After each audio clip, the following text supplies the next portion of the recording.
Right now, continue our coverage of the heroin crisis. Tonight, we meet a local priest who's helping his community deal with the tragic losses of young lives and working to prevent more deaths. And then, the horrors of war from the front lines. We hear from a former Marine who served in Iraq about what really happens in a combat zone and to the soldiers who then return. And later, we talk with a prominent pastor from Queens regarding the controversial use of the N-word and what the NFL is proposing for players who use it. Good evening and welcome to RFL. I'm Richard French, and thank you so much for joining us this Friday evening, March 14th. After years of decline, heroin-related deaths, they have spiked. The fatal overdose of Oscar-winning actor Philip Seymour Hoffman, it put the drug back into the national spotlight. But the epidemic has been quietly and quickly spreading throughout the U.S. And as we've covered here on this program, there has been an explosion of heroin abuse in our region. In New York City alone, fatal overdoses have increased some 84% just from 2010 to 2012.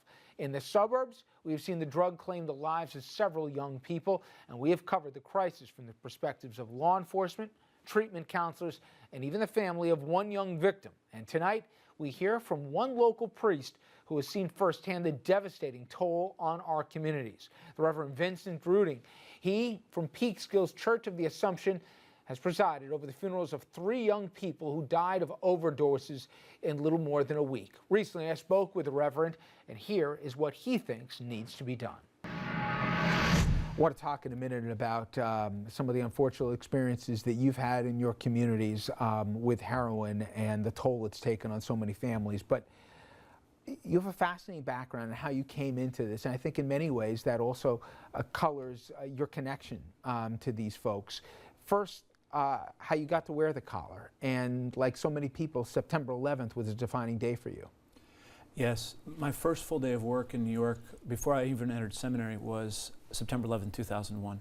So I had arrived from Chicago and from the Midwest, and I came out of the subway about 5 minutes before the second plane hit the second tower, and I was literally looking up at the building as it exploded, and we ran with the explosion, and I watched as the building burnt and literally watched people jumping to their death. And about 40 minutes later, we had to evacuate, and the building began to fall. We didn't know it was going to fall on us, but as it turned out, it went down upon itself, and the fumes came. We ran out, and I got to Chinatown. I watched the second tower fall, and I went back down to work for 5 days as a civilian volunteer on the pile, and it was a profound experience that changed my life. 2 very powerful encounters with Christ through 2 priests. One was in the middle of the night.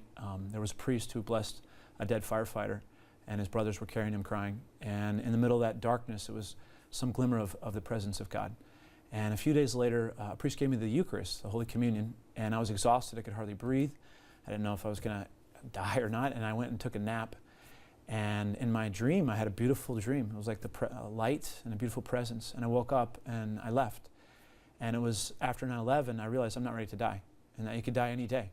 And I knew I was not ready to meet God. I was in the world and I was partying just like a lot of young people. And my friend said, go to a priest and make your confession and get some spiritual direction. And thank God I did, and it was a great priest. And I told him, I said, Father, I either want to get married or become a priest.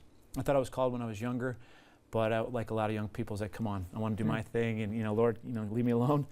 And but at that moment, I was ready to actually live for a cause better than myself.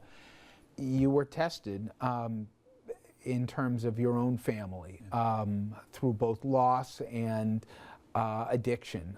So you come to this conversation we're going to have today, unfortunately, with some scars of what addiction can do to family, and also obviously a succession of loss in family, not attached to drugs, but that would try anyone. Mm-hmm.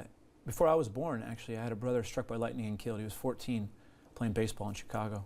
And I think that was like a sword that pierced through the hearts of my mother and father. And my father struggled with alcohol throughout his life.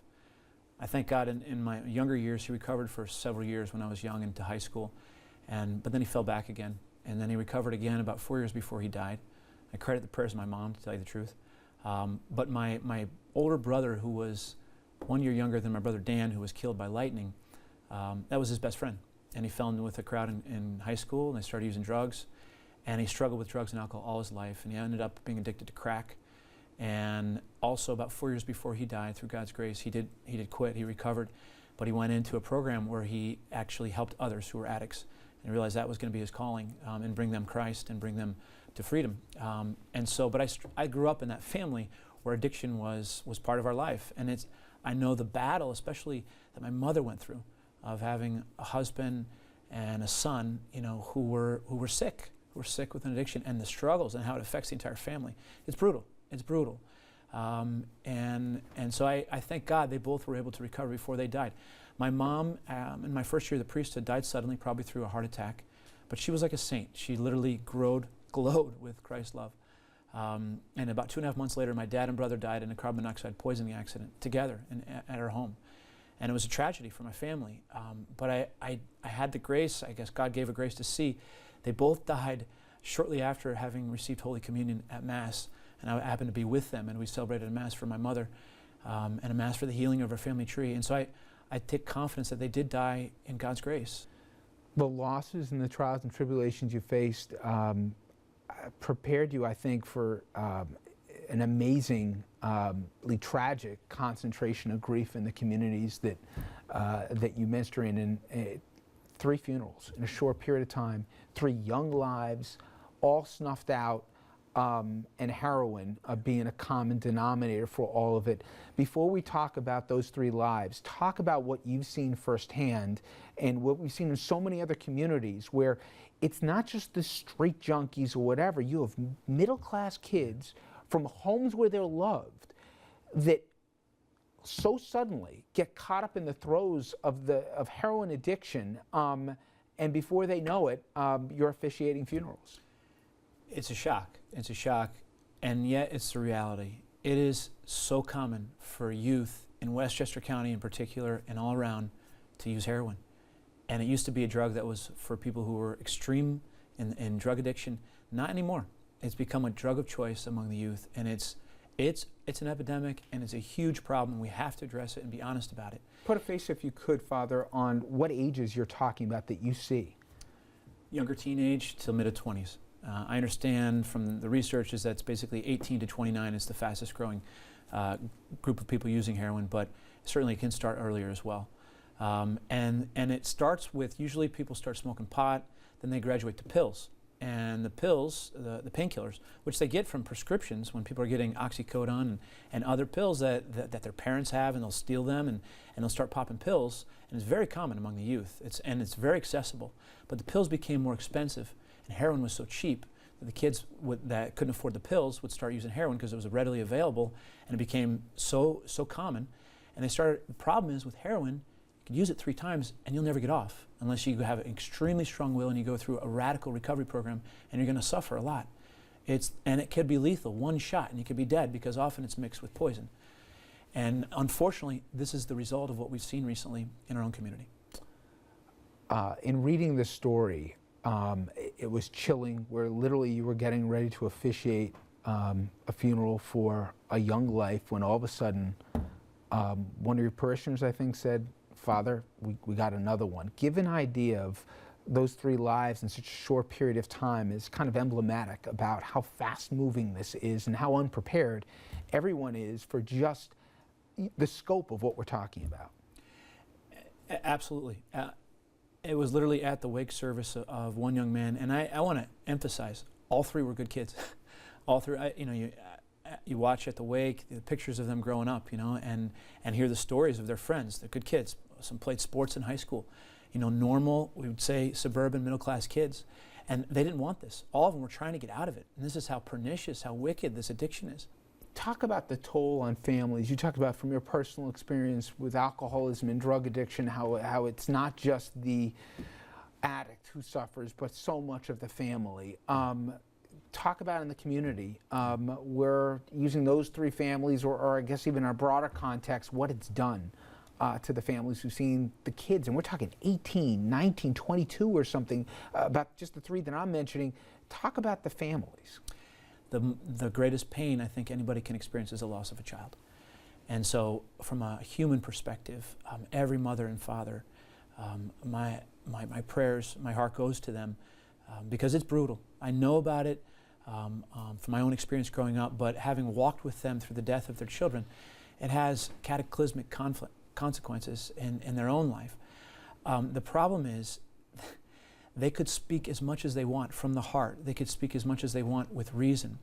When one has a heroin addiction, it's as if they cannot even hear what's being spoken to them. It has taken over them. And so their only hope, is that they can wrestle and fight and love their children into a program where they will finally have born inside of them the desire to stop. Because they not only suffer that their child is addicted, but they don't know at what moment. He might be doing good, she might be doing good for 6 months.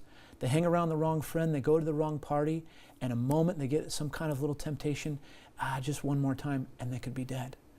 And so the fear that parents live with, in addition to the suffering of going through the addiction, but the fear that they could lose their child, is a daily reality for them, and it's a huge cross to bear. Do people understand just how bad this has gotten, or do you think that there is still a lot of denial going on, not in our area, not in Westchester, et cetera? I think, at least in our recent experience, people are starting to wake up because they're seeing good kids dying. And I think that's woken them up. I know there's been some community boards that have met, and they've had public forums now on this subject. And I think it has to start in high school. You got to start with the youth, and there has to be, we need to take a whole new approach to youth ministry. And I make an appeal to parents this evening, please come back to God. And so, once a person's already down the road, that's going to be a huge effort to get them out.